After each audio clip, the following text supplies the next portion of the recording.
बंदी छोड़ सतगुरु रामपाल जी परमेश्वर जी की जय हो। सत्साई भाई और बहनों, दया परमपिता परमेश्वर सारी सृष्टि के रचनहार कुल मालिक सतगुरु रामपाल जी भगवान की, जिनके विशेष आशीर्वाद से, जिनकी विशेष दया दृष्टि से, कृपा दृष्टि से आप और हम सभी साध संगति से जुड़े हुए सत्सेवक भाई बहन, उन्हीं के कर कमलों द्वारा सरलार्थ की गई यथार्थ भक्ति बोध के ऊपर वीडियो बनाकर भक्ति मार्ग के गूढ़ रहस्यों को समझ रहे हैं और अपनी सुरती, अपनी निरति, अपनी श्रद्धा और अपने विश्वास को अपने गुरुदेव भगवान के चरण कमल में दृढ़ बना रहे हैं। भाई और बहनों, इस कलयुग की बिचली पीढ़ी में ये साध संगति का मिलना गुरुदेव भगवान की विशेष वीवीआईपी रजा के बिना संभव नहीं होता है। सतगुरु की शरण में लाखों करोड़ों आत्मा आएंगी, पूरा विश्व आएगा, लेकिन साध संगति केवल उन्हीं आत्माओं को नसीब होगी जिन आत्माओं को परमेश्वर जी ने सतलोक के लिए ट्रेंड करना होगा, तैयार करना होगा।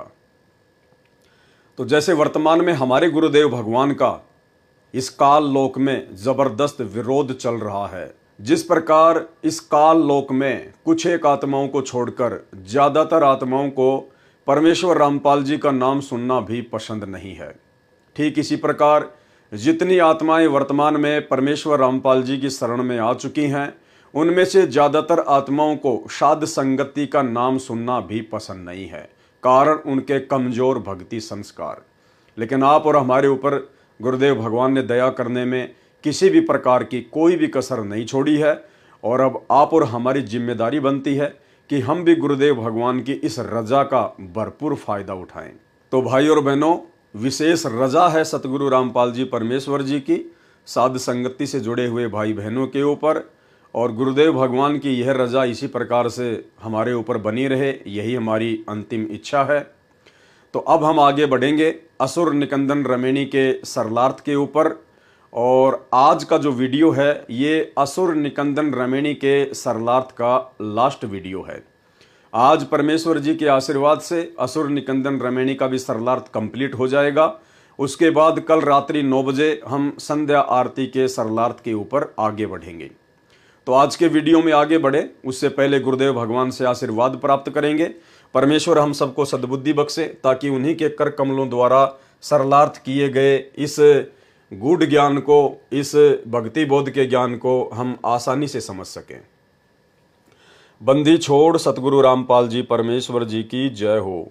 परमपिता परमात्मा सारी सृष्टि के रचनहार, कुल मालिक, असंख्य ब्रह्मांडों के स्वामी, जगत गुरु, तीनों लोकों में प्रवेश करके सबका भरण पोषण करने वाले राजाधीराज, आत्माधार, नाथों के नाथ, देवों के देव महादेव, सर्वेश्वर महेश्वर, मृत्युंजय, अजरो अमर, आदि अनादि सनातनी प्रभु, जगत पिता जगदीश्वर, श्री श्री 1008 की उपाधि के वास्तविक अधिकारी, अकाल मूर्त सौद स्वरूपी राम वासुदेव, सर्वगतम ब्रह्म, परम पूज्य, प्रथम पूज्य, परम संत, परम पुरुष, परम धनी, परम दयालु, सत्य कबीर, हक्का कबीर, अल्लाहु कबीर, अल्लाहु अकबर, बाखबर, अल्लाह ताला, जगत के तारणहार, जगत के मुक्तिदाता, जगत के जगन्नाथ, हारे के सहारे, हिंदुओं के राम, मुसलमानों के अल्लाह, सिखों के वाहिगुरु, ईसाइयों के मसीह, दया के सागर दया निधि, करुणा के सागर करुणा निधि, स्वयंभू परिभू, संकट मोचन, कष्ट हरण, मंगल करण, दुख भंजन,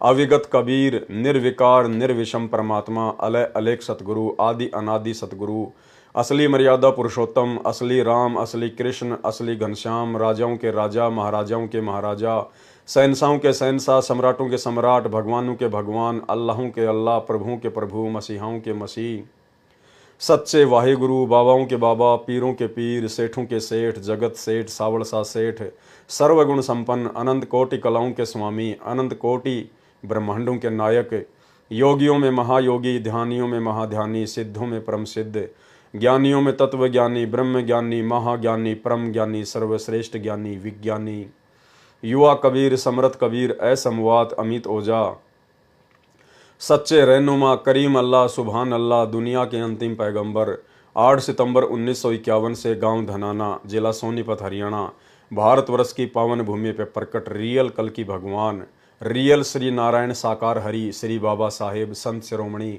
सतगुरु रामपाल जी परमेश्वर जी के चरण कमल में अनंत कोटि दंडवत प्रणाम। परमेश्वर जी हम सबको सद्बुद्धि बख्शे और हम सबको परमेश्वर जी के कर कमलों द्वारा सरलार्थ किया गया यह सरलार्थ अच्छे से समझ में आए। तो भाइयों और बहनों, ये लास्ट वीडियो है असुर निकंदर नमैनी के ऊपर, और ये जो वाणी है एता गुप्ता रासा पढ़ेगा सो चढ़ेगा, यहाँ से हम शुरू करेंगे। तो परमेश्वर क्या कह रहे हैं? एता गुप्ता रासा पढ़ेगा सो चढ़ेगा। इतना गहरा उलझा हुआ ये जो ज्ञान है, जो इस ज्ञान को पढ़ेगा समझेगा, गुरुदेव कहते हैं सो चढ़ेगा, यानी वही अध्यात्म की ऊंचाइयों को छुएगा, वही भक्ति मार्ग को सही प्रकार से समझ पाएगा, और वही आत्मा पतिव्रता पद पर चलकर अपने गुरु को ही परमात्मा मानकर भक्ति मार्ग में सफलता प्राप्त कर पाएगी। एता गुप्ता रासा पढ़ेगा। तो कौन सा वो उलझा हुआ ज्ञान, कौन सी वो अनसुलझी हुई बातें जो आज से पहले पहेलियां बनी हुई थी। आज से पहले आप और हमने जितना भी सरलार्थ गुरुदेव भगवान के आशीर्वाद से नित्य नियम का और असुर निकंदन रमैनी का पढ़ा है, समझा है, गुरुदेव भगवान कहते हैं जो इसको समझ जाएगा कि आप लोगों को मनुष्य जन्म क्यों मिला है, आप लोगों का मुख्य मकसद क्या है, आपके गुरुदेव भगवान कौन हैं, आपने अपने गुरुदेव भगवान के चरणों में किस प्रकार से लगन लगानी है, आपने कितनी अटूट श्रद्धा अपने गुरुदेव के प्रति दिखानी है, यही तो सारी बातें गुरुदेव भगवान ने हमारे को नित्य नियम के सरलार्थ में बताई हैं, समझाई हैं। और असुर निकंदन रमैनी के अंतर्गत गुरुदेव भगवान ने हमें इन तमाम 21 ब्रह्मांड की वैश्विक शक्तियों की समर्थता के विषय में बता दिया, और कह रहे हैं कि इतना सब कुछ जान लेने के बाद एता गुप्ता रासा पढ़ेगा। इतना सब कुछ ये गहरा उलझा हुआ ज्ञान जो गुरुदेव के द्वारा सुलझा दिया गया है, जिसको पढ़ने के बाद यदि कोई आत्मा सही प्रकार से भक्ति मार्ग पर चलेगी तो चढ़ेगा, सो चढ़ेगा, यानी वही अध्यात्म में आगे चढ़ेगा, अध्यात्म की ऊंचाइयों को छुएगा। एता गुप्ता रासा पढ़ेगा सो चढ़ेगा। इस वाणी का सरलार्थ परमेश्वर जी ने आगे किया है। जो इतना गुप्ता रासा का मतलब गहरा उलझा हुआ ज्ञान, जिस ज्ञान को आज सतगुरुदेव भगवान ने, सतगुरु रामपाल जी परमेश्वर जी ने पहली कक्षा के बच्चों की पुस्तक जैसा बना दिया है। नौमन सूत उलझिया ऋषि रहे झकमार, और सतगुरु ऐसा सुलझा दे फिर उलझे न दूजी बार। जो इतना गुप्ता रासा अर्थात गहरा उलझा हुआ ज्ञान जो गुप्त है, जिसका आज से पहले किसी को भी ज्ञान नहीं था, किसी को भी पता नहीं था, जिस ज्ञान को वो सतगुरु स्वयं ही सतलोक से चलकर आकर समझाता है सृष्टि रचना के माध्यम से, कोई विश्वास करने को तैयार नहीं, कोई विश्वास करने को तैयार नहीं, क्योंकि आज से पहले किसी को भी तत्व ज्ञान नहीं था। ज्ञान तो था, आचार्य शंकराचार्य पंडित मुल्ला मौलवी इन्हीं शास्त्रों को पढ़कर लोगों को पढ़ाया करते थे, बताया करते थे, लेकिन वो खाली ज्ञान था, वो तत्व ज्ञान नहीं था, वो सार ज्ञान नहीं था, शास्त्रों का निष्कर्ष नहीं था। तो गुरुदेव भगवान कह रहे कि अब तुम्हें जो सब कुछ बता दिया गया है, सब कुछ ताश के पत्तों की तरह खोल दिया गया है, अब इसको पढ़कर जो विश्वास करेगा, विश्वास किस पर? अपने गुरुदेव पर और गुरुदेव की भक्ति पर। दुनियादारी पर विश्वास की बात नहीं हो रही यहां पर, अपने गुरुदेव पर और गुरुदेव की भक्ति पर, कि हमें जो गुरुदेव भगवान वर्तमान में मिले हैं परम पूज्य सतगुरु रामपाल जी परमेश्वर जी के रूप में, इनसे बढ़कर सकल सृष्टि में अन्य कोई समर्थ शक्ति नहीं है। और जो ज्ञान सतगुरुदेव भगवान ने हमें दे दिया है, उससे बढ़कर अन्य कोई ज्ञान पूरी सृष्टि में नहीं है, अन्य कोई भी मोक्ष का ज्ञान नहीं है। तो कहते हैं इस पर जो विश्वास कर लेगा वो आगे बढ़ेगा। जो इतना गुप्ता रासा गहरा उलझा हुआ ज्ञान जो गुप्त है, कोई विश्वास करने को तैयार नहीं है, परंतु जो इसको पढ़ेगा अर्थात समझेगा, वह चढ़ेगा अर्थात अध्यात्म की ऊंचाइयों को छुएगा। क्योंकि जो पढ़ेगा और गुरुदेव की दया हुई तो वो समझ जाएगा, और समझेगा तो फिर समझने के बाद तो आगे बढ़ेगा, पीछे मुड़ने का तो काम है ही नहीं। फिर वो अध्यात्म की ऊंचाइयों को छुएगा, ज्ञान ग्रहण करके अपने जीवन का कल्याण कराएगा। और भाई और बहनों, सतगुरु रामपाल जी परमेश्वर जी के इस अथाह समुद्र से भी गहरे गूढ़ तत्व ज्ञान को समझने की जो दया वर्तमान में साध संगत वाले भाई बहनों पर हुई है, उसके लिए गुरुदेव भगवान का जितना धन्यवाद किया जाए उतना कम है। आप ये ना समझना कि इस ज्ञान को इसी प्रकार जैसे गुरुदेव के आशीर्वाद से आप और हम साध संगति से जुड़े हुए भाई बहन समझ रहे हैं, अन्य हमारे गुरु भाई बहन जो अभी भी सतलोक आश्रमों से जुड़े हुए हैं वो भी समझ रहे होंगे। नहीं, कुछ एक आत्माएं होंगी जिन पर गुरुदेव भगवान की रजा हो सकती है। अन्यथा भाई और बहनों, ये ज्ञान जो आप और हमारी बुद्धि में परमात्मा ने डाल दिया, ये ज्ञान उन आत्माओं के आसपास भी नहीं है। वो केवल फॉर्मेलिटी के भगत हैं, केवल नाम के भगत हैं। गुरुदेव का नाम लेकर आप उनसे चाहे कुछ भी भक्ति विरुद्ध कर्म करवा लो, वो तैयार रहते हैं, सोच विचार नहीं करते बिल्कुल भी। एक पीला पर्चा निकालकर उसमें जय बंदी छोड़ की सतगुरुदेव जी का आदेश, ये 4 लाइन लिखकर आप नीचे चाहे कांग्रेस का सपोर्ट करवा लो, चाहे बीजेपी का सपोर्ट करवा लो, कुछ भी करवा लो, नो ऑब्जेक्शन। तो ये दया केवल आप और हमारे ऊपर हुई है। और दास आपको एक उदाहरण देकर समझाना चाहेगा कि क्यों ये ज्ञान सतलोक आश्रम मैनेजमेंट हरियाणा वालों को समझ में नहीं आ रहा। हाल ही एक कावड़ यात्रा का दौर जारी है, जो कि एक शास्त्र विरुद्ध साधना है।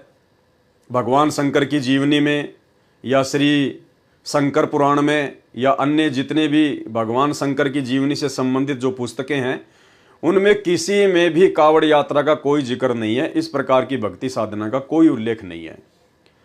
तो उसके लिए सतलोक आश्रम मैनेजमेंट हरियाणा से जुड़े हुए भाई बहन और सतलोक आश्रम मैनेजमेंट हरियाणा के जो प्रतिनिधि हैं, वो पोस्टर वगैरह बना बना कर डालते हैं सोशल मीडिया पर, वीडियो बना बना कर डालते हैं कि ये शास्त्र विरुद्ध साधना है और ये कावड़ वगैरह लाने से कोई फायदा नहीं है किसी भी प्रकार का, किसी भी शास्त्र में इसका कोई उल्लेख नहीं है। तो उनकी इस प्रकार की ये बचकाना बातें सुनकर, उनकी पोस्ट वगैरह देखकर मुझे बड़ा आश्चर्य हुआ, क्योंकि उन लोगों के मुख से इस प्रकार की शिक्षा अच्छी नहीं लगती। क्यों नहीं लगती? क्योंकि ये लोग तो खुद आन उपासना में दुनिया का सहयोग करते हैं, सतलोक आश्रम मैनेजमेंट हरियाणा वाले। और जो व्यक्ति खुद आन उपासना में आन उपासकों का सहयोग करता हो, जो व्यक्ति आन उपासना को बढ़ावा देता हो, उसके मुख से इस प्रकार की बातें शोभा नहीं देती है। आपको पता होगा, आज से 4-5 महीने पहले उत्तर प्रदेश के अयोध्या में श्री राम मंदिर के पास में इन्होंने श्री राम पुजारियों के लिए, विष्णु पुजारियों के लिए, उन आन उपासकों के लिए काफी दिन तक भंडारे की व्यवस्था की थी। यानी इनका कहना था कि भाई श्री राम पुजारियों, श्री रामचंद्र जी को मत छोड़ देना, विष्णु जी को मत छोड़ देना, ये बहुत अच्छी साधना है, तुम अयोध्या में आते रहो और हम तुम्हारे लिए हर प्रकार की व्यवस्था करते रहेंगे, तुम खाने पीने की बिल्कुल भी टेंशन मत लेना, लेकिन श्री रामचंद्र जी की भक्ति मत छोड़ना। इन्होंने कोई भी संदेश सतगुरु रामपाल जी परमेश्वर जी का जब तक इनका भंडारा चला, इन्होंने किसी को नहीं दिया। एक भी पुस्तक इन्होंने वहां पर संत रामपाल जी की किसी भी आन उपासकों को नहीं दी, क्योंकि इनको अच्छे से पता था कि यदि हम यहां श्री रामचंद्र जी के खिलाफ बोलेंगे, जो सतगुरु रामपाल जी परमेश्वर जी ने अपने सत्संगों में सच्चाई बताई है, यदि हम वो सच्चाई यहां बताएंगे तो हमारी खोपड़ी के बाल भी नहीं मिलेंगे। इन्होंने कोई पुस्तक नहीं बांटी, ना संगत को अयोध्या में बुलाया पुस्तक सेवा के लिए, और उल्टा इन्होंने एक पीला पर्चा निकालकर संगत में आदेश जारी कर दिया कि अयोध्या भंडारे में केवल वही भगत आए जिनकी सेवा लगी है, आम संगत अयोध्या में ना आए। अरे भाई, तुम्हें उस समय मानते हम भगत कि वास्तव में तुम्हें ज्ञान है और तुम सतगुरु रामपाल जी भगवान के दृढ़ भगत हो और तुम्हारा मकसद केवल ज्ञान प्रचार करना है। जब तुम उन श्री राम उपासकों को जो वहां पर भंडारा कर रहे थे, उनको तुम बताते, समझाते कि भाई तू क्यों इतनी दूर से चलकर फालतू में अपने पैर तोड़ के आया है, क्यों अपना समय और पैसा बर्बाद करके आया है। ये श्री रामचंद्र जी परमात्मा नहीं है, भगवान नहीं है, इनसे मोक्ष नहीं होना। ये तो ना जाने कितनी बार मर चुके हैं और मरने के बाद गधे कुत्ते सुअर बनते हैं। मैं तुम्हें उस समय मानता भगत कि वास्तव में तुम संत रामपाल जी के दृढ़ भगत हो और तुम्हारा मकसद केवल शास्त्र विरुद्ध साधना को जड़ से समाप्त करने का है और संत रामपाल जी के मिशन में कंधे से कंधा मिलाकर उनका सहयोग करने का है। लेकिन इस प्रकार की ज्ञान आधारित बातें तो तुम्हारे मुख से एक भी नहीं निकली। तो जब ये कावड़ यात्रा शुरू हुई, ये लोग कावड़ यात्रा को जो है शास्त्र विरुद्ध साधना बताने लगे, तो मुझे बड़ा आश्चर्य हुआ कि मुझे तो उम्मीद थी कि ये लोग हो सकता है रोड पर भंडारा लगाएंगे उनके लिए। जिस प्रकार इन्होंने श्री राम जन्मभूमि अयोध्या में आने वाले आन उपासकों के लिए भंडारा लगाया था, तो मुझे तो उम्मीद थी कि ये लोग भंडारा लगाएंगे हरिद्वार में श्री शंकर जी के भक्तों के लिए। लेकिन पता नहीं इन लोगों की क्या मजबूरी रही जिसके चलते ये लोग भंडारा नहीं लगा पाए। तो भाई, जो सतलोक आश्रम मैनेजमेंट हरियाणा अपने गुरुदेव भगवान के वचनों के विरुद्ध, अपने गुरुदेव भगवान के मिशन के विरुद्ध, उनके सत्संगों के विरुद्ध जो आन उपासकों की आन उपासना में सहयोग करता है, उसके मुख से इस प्रकार की बातें अच्छी नहीं लगती हैं। तो भाई और बहनों, ये कहां से ये गूढ़ बातें जिनका जिक्र गुरुदेव ने इस यथार्थ भक्ति बोध के सरलार्थ में करके दे दिया है, ये कहां से जानेंगे, ये कहां से पहचानेंगे? क्योंकि अभी तक तो ये वैश्विक शक्तियों को ही महत्व दे रहे हैं। गुरुदेव ने तो पूरे यथार्थ भक्ति बोध के सरलार्थ में, जिसमें श्री ब्रह्मा जी की वाणियां हैं, श्री शंकर जी की वाणियां हैं, श्री विष्णु जी की वाणियां हैं, परमेश्वर ने फिर निष्कर्ष दे दिया लास्ट में कि इनकी केवल फोकट महिमा करनी है, इनके बस में कुछ भी नहीं था करना और धरना। ये करने और धरने वाला तो कबीर परमात्मा है, तुम्हारा सतगुरु है। लेकिन इसके बावजूद ये सतलोक आश्रम मैनेजमेंट हरियाणा वाले उन्हीं आन उपासकों का सहयोग करते हैं। तो ये लोग इन वाणियों को, इस गूढ़ ज्ञान को, इस यथार्थ भक्ति बोध के सरलार्थ को नहीं समझ पाएंगे। ये दया तो गुरुदेव भगवान ने आप और हम साध संगति से जुड़े हुए भाई बहनों के ऊपर की है। तो क्या कह रहे हैं गुरुदेव? एता गुप्ता रासा पढ़ेगा सो चढ़ेगा। जो इतना गुप्तार रासा अर्थात गहरा उलझा हुआ ज्ञान जो गुप्त है, कोई विश्वास करने को तैयार नहीं है, परंतु जो इसको पढ़ेगा अर्थात समझेगा, वह चढ़ेगा अर्थात अध्यात्म की ऊंचाइयों को छुएगा, ज्ञान ग्रहण करके अपने जीवन का कल्याण कराएगा। तो गुरुदेव के इस सरलार्थ को पढ़कर समझकर आप और हम भाई बहनों को कितना आनंद आ रहा है। हमारा विश्वास भक्ति मार्ग पर अपने गुरुदेव के चरणों में दिन प्रतिदिन कितना दृढ़ होता जा रहा है। ये दया केवल आप और हमारे ऊपर है। अगली वाणी है, चंपेगा पर भूमि सीम, साक्षी कृष्ण पांचों पांडवों भारती भीम। परमेश्वर महाभारत के युद्ध का उदाहरण देकर आगाह कर रहे हैं कि यदि कोई नाजायज तरीके से किसी को दुखी करेगा या किसी की भूमि वगैरह पे कब्जा करेगा, तो कहते हैं उनकी भी वही हालत होगी जो हालत महाभारत के युद्ध में कौरवों की हुई। और पांडव इसके साक्षी हैं, क्योंकि कौरवों ने जबरदस्ती छलबल करके जुए में उनको हराकर और उनकी भूमि पर यानी उनके हक के राज्य पर उन्होंने जबरदस्ती कब्जा किया था, जिसका क्या नतीजा हुआ? चंपेगा यानी हड़पेगा, जबरदस्ती यदि कोई कब्जा करेगा। चंपेगा पर भूमि सीम, पर यानी दूसरे की, भूमि यानी जमीन, सीम यानी जैसे गांव के आसपास की जो जमीन होती है, जैसे कोई गांव है और उस गांव की जमीन मान लीजिए 1000 बीघा है, तो जहां तक उस गांव की जमीन है उसको सीम भी बोलते हैं, उसको जो है काकड़ भी बोलते हैं। यानी जहां पर गांव की जमीन का लास्ट जो स्थान होता है उसको कहते हैं सीम।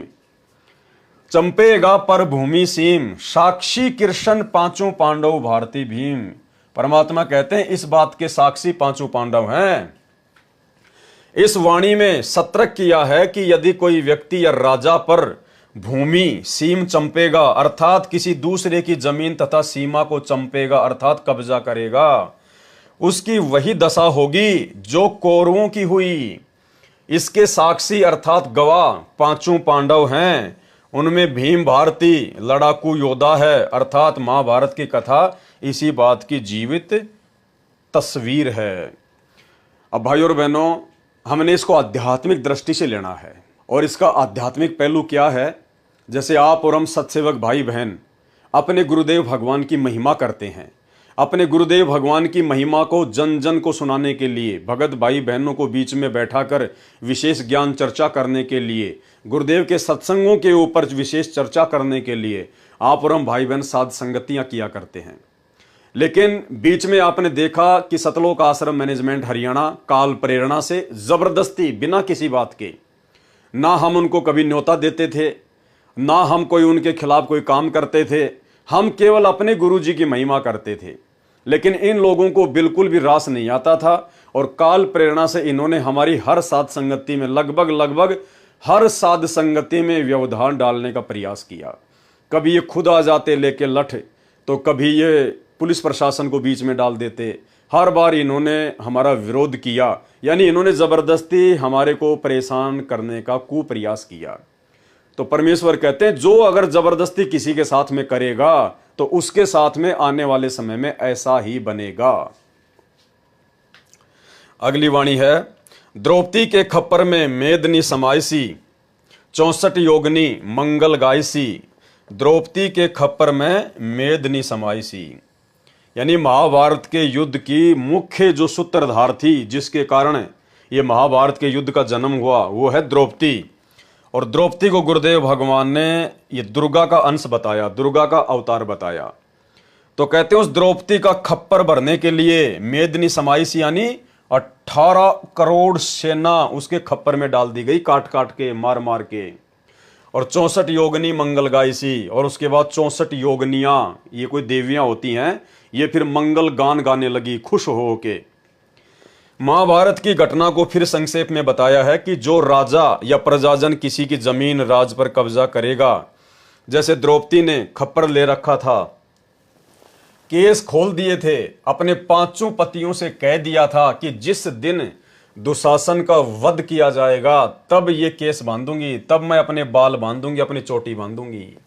उसकी जिद के कारण उसका खप्पर भरने के लिए मेदनी अर्थात सेना मारी गई और सब सर्वनाश हो लिया था। उस समय 64 जोगनियों ने मंगल राग गाए थे, खुशी मनाई थी। इसी प्रकार यदि कोई गलती करेगा तो और द्रौपदी बनकर ऐसा नाश कराएगी, फिर 64 जोगनी मंगल गान गाएगी। यानी हम भक्तों को भी अपने सामाजिक जीवन में परमात्मा विशेष तौर पर आगाह कर रहे हैं कि जैसे भक्तों का भाई बंटवारा होता है, जमीन का बंटवारा होता है, संपत्ति का बंटवारा होता है, तो भक्तों ने अपने हक के अलावा दूसरे का 1% भी हक नहीं मारना है। जितना हमारे भाग्य में है, जितना हमारे हिस्से में है, केवल उतना ही हमने स्वीकार करना है। और भगत को तो यदि कोई नीचे भी दबाना चाहे, नीचे भी झुकाना चाहे, यदि 19-20 भी भगत के साथ में करना चाहे, तो भगत ने लड़ाई झगड़ा नहीं करना चाहिए, राग द्वेष नहीं करना चाहिए। परमात्मा का प्रसाद मानकर जितना भाग्य में है उतना स्वीकार कर लेना चाहिए। क्योंकि ये जमीन, ये जायदाद, ये संपत्ति हमारा पेट नहीं भरेगी, हमारा साथ नहीं देगी। कल को जब अकाल पड़ जाएगा उस समय ये जमीन आपको खाने को नहीं देगी।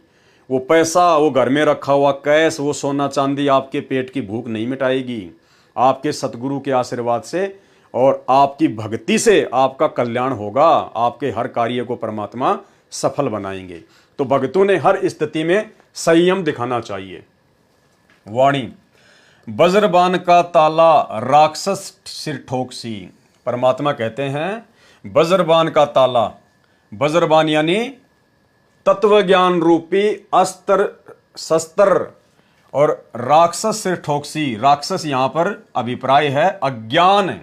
यानी जो भगत होगा, सतगुरु का शिष्य होगा, वो व्यर्थ के लड़ाई झगड़ों में नहीं पड़ता। वो किसी भी चीज का समाधान वो कैसे निकालेगा?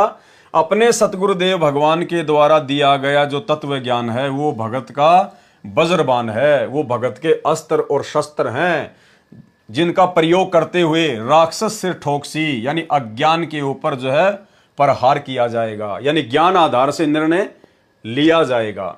वज्रबाण का ताला राक्षस सिर ठोकसी, और दक्खन के दल उत्तर को झोंकसी। और जब हम सतगुरु की भक्ति करेंगे तो सतगुरु क्या करेगा? ज्ञान देकर हमारे मजबूत संस्कार बनाएगा।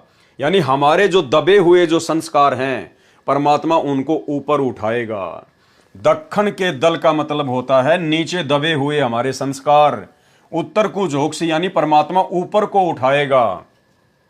यहां पर दक्खन और उत्तर का मतलब ये दिशाओं से नहीं है। दक्खन के दल का मतलब है भगत के नीचे दबे हुए भक्ति संस्कार, जो आज से पहले ऊपर नहीं आ रहे थे। जब तक हम सतगुरु की शरण में नहीं आए तो हमारे भक्ति संस्कार नीचे दबे हुए थे, और जैसे हम सतगुरु की शरण में आए तो हमारे भक्ति संस्कार उनसे उपदेश लेते ही ऊपर को आ गए। हमारे अंदर भक्ति के लक्षण, भगत के लक्षण जो है वो प्रकट होने लग गए। वज्रबाण का ताला राक्षस सिर ठोकसी, दक्खन के दल उत्तर को झोंकसी। सरलार्थ, वज्रबाण अर्थात सत्य ज्ञान रूपी शस्त्र का ताल यानी प्रहार राक्षस रूपी अज्ञान के सिर पर ठोकसी अर्थात मारेगा। सतगुरु क्या करेगा? सतगुरु दक्षिण अर्थात नीचे दबे हुए शुभ संस्कार, उत्तर यानी उत्तर को झोंकसी अर्थात ऊपर की ओर उठाए जाएंगे। भावार्थ है कि शुभ संस्कार ज्ञान द्वारा प्रेरित करके उभारेगा। कौन उभारेगा? सतगुरु उभारेगा। वाणी, दिल्ली मंडल राज त्रिकुट को साधसी, यह लीला प्रमाण जो सतगुरु को आराधसी। अर्थ क्या किया है गुरुदेव ने? दिल्ली मंडल में जन्मा सतगुरु। अब देखो वाणी में तो कहीं भी जन्म शब्द नहीं है, लेकिन आपको पता है कि परमेश्वर अपने आप को छुपाएंगे, क्योंकि परमेश्वर बहुत सारी भूमिकाएं निभा रहे हैं। साहिब से सतगुरु भये, सतगुरु से भये संत, धर धर वेख विशाल अंग, खेल आदि और अंत। तुम साहिब तुम संत हो, तुम सतगुरु तुम हंस, गरीबदास तेरे रूप बिना और न दूजा अंश। अर्थात गुरुदेव भगवान वर्तमान में स्वयं के विषय में ये नहीं कहेंगे कि भाई मैं स्वयंभू हूं या मैं जो है प्रकट हुआ हूं। ये आप और हमें भली बात ही पता चल चुका है।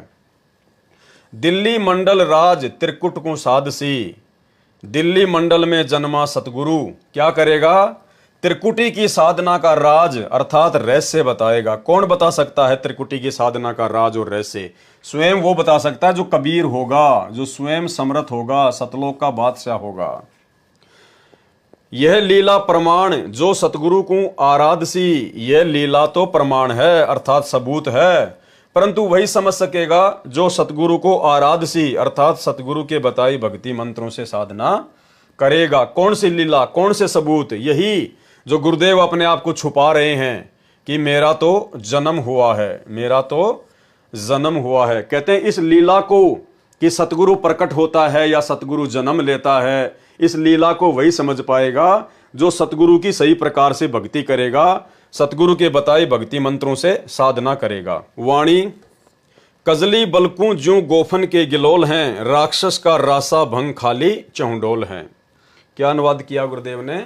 सरलार्थ, यह वाणी उपमालंकार है।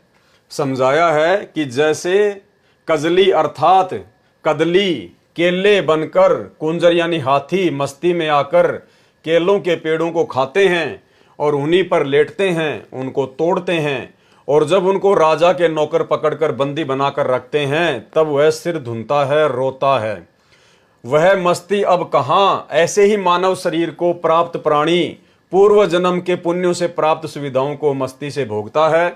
भक्ति करने को कहते हैं तो कानों पर टाल देता है, यम के दूत पकड़कर ले जाएंगे तब रोता है।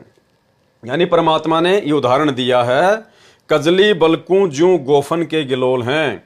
जिस प्रकार हाथी मस्ती में केलों के पेड़ों के ऊपर मस्ती करता है, लौटता है, खाता है, ऐश करता है, और जब राजा के नौकर आकर उसको पकड़ते हैं, उसको जो है जेल में डाल देते हैं, उसके बाद फिर वो भूख प्यास से तड़पता है, बिलबिलाता है, फिर उसको याद आता है, फिर वो सिर धुनता है। तो इसी प्रकार गुरुदेव भगवान आप और हमें समझा रहे हैं कि ठीक इसी प्रकार ये मनुष्य जन्म प्राप्त करके केवल इन सांसारिक विषय वासनाओं में डूबने और मरने के लिए नहीं मिला है, परमात्मा प्राप्ति के लिए मिला है। इसलिए हम उस हाथी की तरह गलती ना करें और परमात्मा प्राप्ति के मार्ग में आगे बढ़ें। राक्षस का रासा भंग खाली चौंडोल हैं। और दूसरा उदाहरण क्या दिया गुरुदेव ने? गोफन कहते हैं एक पतली रस्सी से बनाई गई चिड़िया आदि पक्षियों को बाजरे ज्वार की फसल को खाने से बचाने के लिए काम में लाई जाती है। उसके अंदर मिट्टी का बनाया लड्डू जैसा गोला रखा जाता है और उसकी लंबी रस्सी के दोनों सिरों को पकड़कर घुमाकर एक सिरा छोड़ दिया जाता है। उस समय उससे आवाज भी होती है तथा गोला भी दूर तक जाकर गिरता है, पक्षी फसल से उड़ जाता है। भावार्थ है कि आपका मानव जीवन रूपी फसल को विषय विकार खा रहे हैं, आपकी गोफन नाम रूपी गोले बिना खाली हैं, आपका जीवन नष्ट हो रहा है। दूसरा उदाहरण गिलोल का दिया है, उसका भी यही मकसद होता है। यानी परमेश्वर जी हमें समझाना चाहते हैं श्वासों की कीमत, इस मानव जन्म की कीमत। और एक सत्संग में गुरुदेव भगवान ने हमें छोटी सी कथा के माध्यम से एक बात बताई, श्वासों की कीमत को समझाया कि कहीं ऐसा ना हो कि बाद में फिर हमारे को पछताना पड़े। एक समय एक किसान था, वो खेत में इसी प्रकार से अपनी बाजरे की रखवाली के लिए, अपनी फसल की रखवाली के लिए जाता था, और पास में ही एक जो है वो नदी बहा करती थी, उसमें पानी था, और वहाँ से वो कुछ जो है पत्थर उठा के ले आया, गोल गोल गोल गोल। उसने देखा कि बहुत अच्छे पत्थर हैं, और इन पत्थरों से मैं जो है वो गिलोल में डाल के और मैं ये चिड़ियाँ वगैरह जो है मेरी फसल से दूर भगाऊंगा मैं। तो उसने वही किया। वो छोटे छोटे वो पत्थर थे, गोल गोल बड़े अच्छे, उसको पता नहीं था ये क्या है। वो वहाँ से उठा के 150 ले आया और अपने खेत में आ गया। अब वहाँ से उसको डाल के वो गिलोल में और ऐसे मारने लगा, जहाँ भी कोई चिड़िया बैठे, कोई कबूतर बैठे, तो उनको मारने के लिए, उनको उड़ाने के लिए वो फिर वो पत्थर उठाए गोल गोल और उसमें वो गिलोल में लगाए और ऐसे जोर से छोड़ दे। दूसरी तरफ वो नदी बह रही थी जहाँ से वो लाए था उठा के पत्थर। अब जैसे ही वो मारे, वो पत्थर सीधा उस नदी में जाके गिरे और वो बह जाए। तो ऐसे करते करते लगभग उसने सारे पत्थर जो है उसने नदी में फेंक दिए। मुश्किल से 2-4 ही जो गोल गोल पत्थर थे वो उसके पास में रखे हुए थे। बहुत ही वो गरीब था बेचारा। और उसकी जो पत्नी थी दोपहर में उसका खाना ले आई, साथ में उसका छोटा बच्चा था, वो आ गया। किसान खाना खाने लग गया, बच्चा जो है वो खेलते खेलते खेलते खेलते पत्थर हाथ में ले लिए। और जब उसकी माँ वापस जाने लगी तो उस बच्चे ने एक पत्थर जो है वो अपनी जेब में डाल लिया, पत्थर समझकर। घर पे आ गई वापस। अब कुछ भी दाना नहीं, कोई अनाज नहीं। वो एक दुकान पे गई, एक लाला जी के पास में, बच्चा साथ में था, बच्चे के हाथ में वो पत्थर था। तो लाला जी से कहने लगे, लाला जी मुझे कुछ आटा वगैरह, दाल वगैरह उधार दे दीजिए। तो लाला जी ने कहा, भाई तुम्हारी पहले बहुत ज़्यादा उधार हो रही है, मैं बिल्कुल भी नहीं दूंगा, पहले का हिसाब चुकती करो। और बच्चे के हाथ में जो है वो पत्थर था, वो चमकीला सा। और उधर लाला जी के पास में उसका कोई रिश्तेदार आया हुआ था, वो भी कोई व्यापारी था। तो उस बहन ने कहा कि लाला जी पैसे तो मेरे पास फिलहाल नहीं हैं, ये पत्थर बहुत चमकीला है, बहुत अच्छा है, आप अगर ये पत्थर आपके काम का हो तो आप इसका कोई बाट वाट बना लेना, अपना कोई तोलने का, कोई 100 ग्राम या 200 ग्राम की जगह आप इसको काम में ले लेना, अपना जो है बट्टा बना लेना इसकी जगह। और बोला मुझे कुछ दे दो। तो उस बनिए ने कहा कि मेरे पत्थर क्या काम का, मैं क्या करूंगा इस पत्थर का, मुझे तो पैसे चाहिए। अब वो जोरी था जो बनिए का रिश्तेदार था, जब उसने बच्चे के हाथ में वो चमकीला पत्थर देखा तो तुरंत उसने उस पत्थर को लिया और उसको चेक किया और चेक करके कहा कि भाई तुझे कहाँ से मिला ये पत्थर। बोला जी ये तो ऐसे ऐसे खेत में मेरा पति जो है चिड़िया वगैरह उड़ाता है और वो नदी में बह के आए थे और वो इनसे जो है चिड़िया वगैरह भगाता है। बोला बहन तेरे को जितना सामान चाहिए इस दुकान में, 1 महीने का, 2 महीने का, तू एक गाड़ी बैलगाड़ी जितनी भर के लेके जा सकती है तू ले जा और ये पत्थर तू मुझे दे दे। अब वो तो खुश हो गई कि लाला जी तो लगता है पागल है, और उसने वो पत्थर दे दिया और वो तो भर के सामान महीने भर कर अपने घर पे ले आई। और बाद में जोहरी ने उस लाला जी को बताया कि भाई ये सामान्य पत्थर नहीं है, ये तो लाल है, लाल है, इसकी तो 9 करोड़ की कीमत है, 9 करोड़ की कीमत है। तो उस बहन को बैलगाड़ी भर के महीने भर का पूरा सामान दे दिया। और उस लाला जी के रिश्तेदार ने कहा कि बहन ये तुझे कहाँ से मिला, ये तो बहुत कीमती पत्थर है, ये इसकी तो करोड़ों में कीमत है, करोड़ों में कीमत है, तेरे को और भी चाहिए तो तू ले जाना यहां से। ये कहकर उस बहन को सामान दे दिया और बहन तुरंत दौड़ के खेत में गई कि भाई वहां तो और पड़े हैं ऐसे ऐसे। वो तुरंत दौड़ के गई खेत में और वो भाई साहब उनको पत्थर समझ के सबको नदी में फेंक चुका था। उसने जाके बताया, सारी कहानी बताई कि ऐसे ऐसे इस पत्थर की तो इतनी कीमत थी, और घर पे चल के देखो गाड़ी भर के सामान दे दिया लाला जी ने, जो अपन 5 साल में भी फसल में पैदा नहीं कर सकते थे। उसके बाद में वो सिर धुन के रोने लगा क्योंकि उसने सारे पत्थर अज्ञानता में, नादानी में, ना समझी में उसने वो नदी में फेंक दिए। फिर दौड़ के वो नदी की तरफ गया, वहां उसको कुछ नहीं मिला। बाद में वो सिर धुन धुन के रोने लगा। तो भाई और बहनों ठीक इसी प्रकार परमात्मा समझा रहे हैं कि बिना सच्चे सदगुरु की शरण के और बिना सतनाम के आपकी जो ये अनमोल श्वासें हैं, ये हीरे मोती लाल हैं श्वासें। एक एक श्वास की कीमत हमें गुरुदेव भगवान ने अच्छे से समझाई हुई है कि बिना तत्वदर्शी संत की शरण के और बिना सच्चे नाम के जाप के जितने भी मनुष्य पृथ्वी पर हैं उनकी श्वासें उस चमकीले पत्थर की तरह, उस लाल की तरह ये बर्बाद होती जा रही हैं। तो आप और हम भाई बहनों का कितना बड़ा सौभाग्य है, हमें तो पता भी नहीं था इन बातों का, क्या भक्ति है, क्या सतनाम है, क्या सतलोक है, क्या मोक्ष होता है, क्या सतगुरु होता है।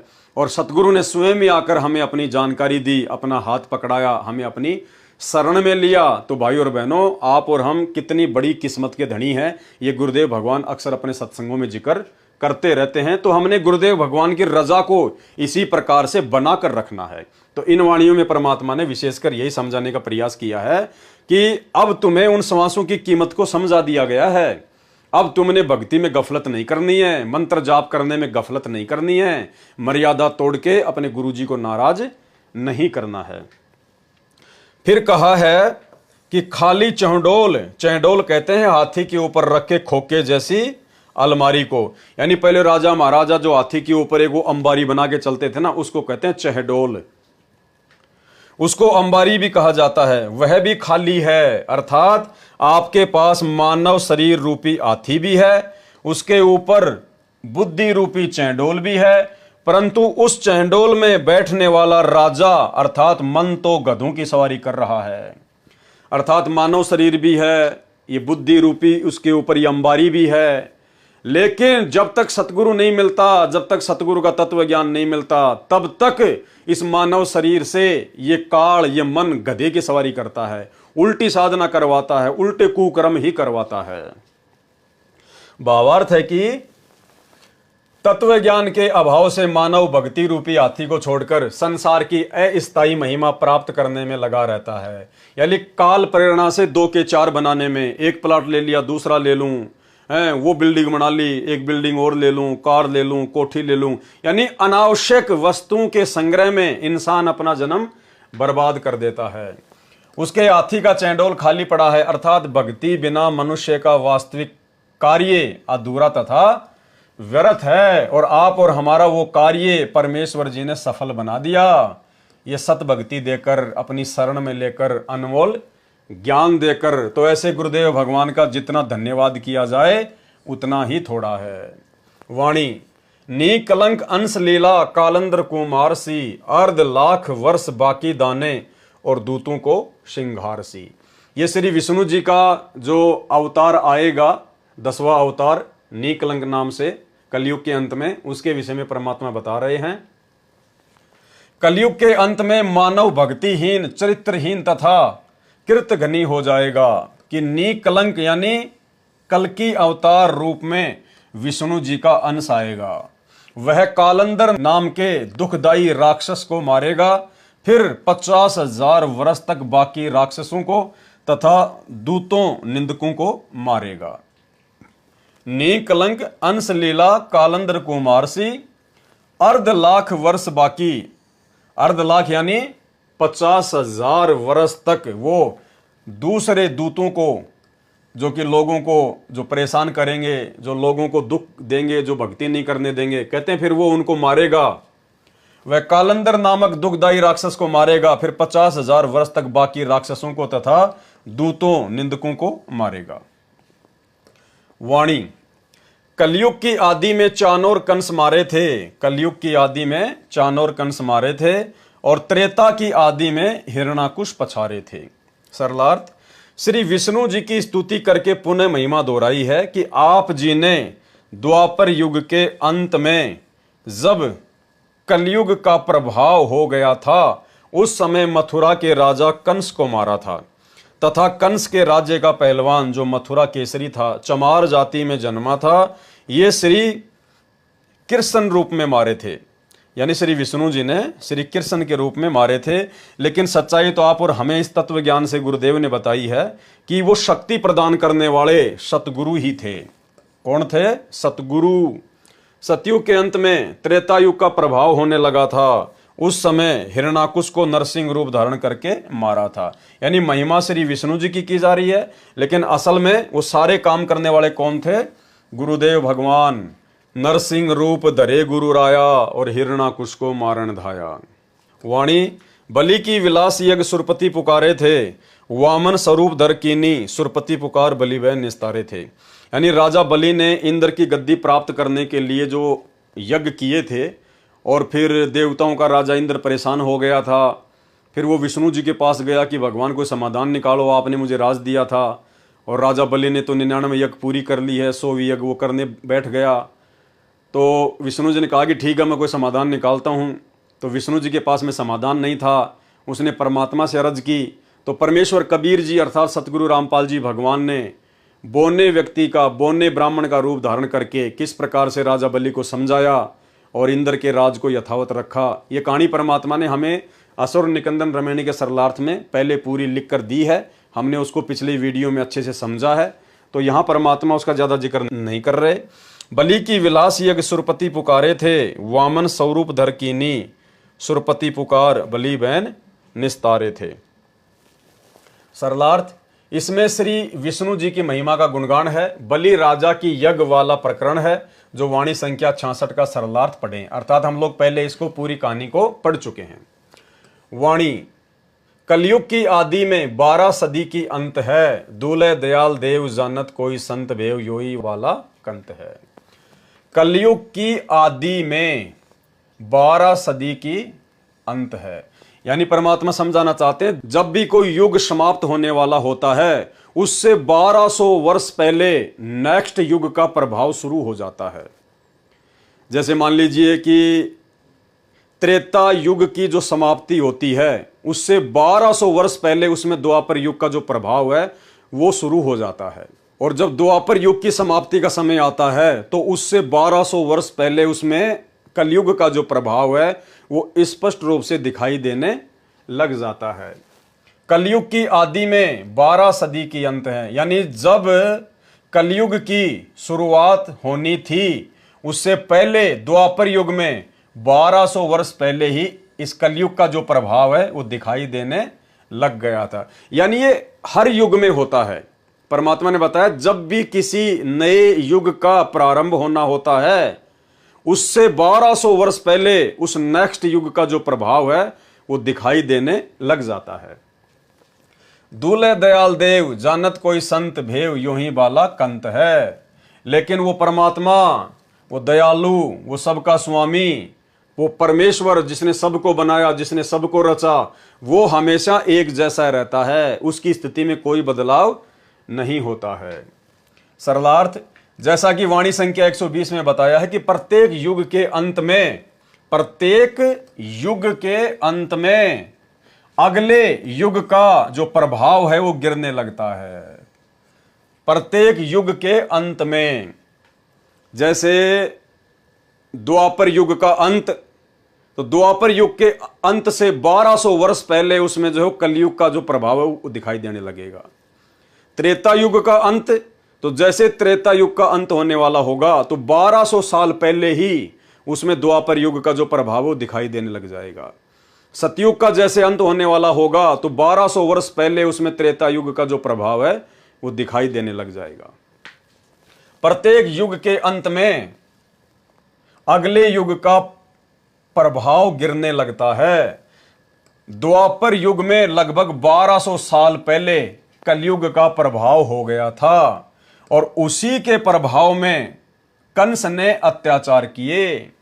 महाभारत जैसा अनर्थ अत्याचार हुआ, कभी पांडव जंगल में, कभी अज्ञातवास में, फिर महाभारत का युद्ध किया, फिर हिमालय में गलकर मरे। इसलिए कहा है कि द्वापर में 12 यानी 12 से कलयुग जैसा वातावरण रहा है। 1200 वर्ष पहले ही कलयुग जैसा वातावरण जो है द्वापर युग में शुरू हो गया था, जो द्वापर का अंत तथा कलयुग की आदि यानी शुरुआत कहा गया है।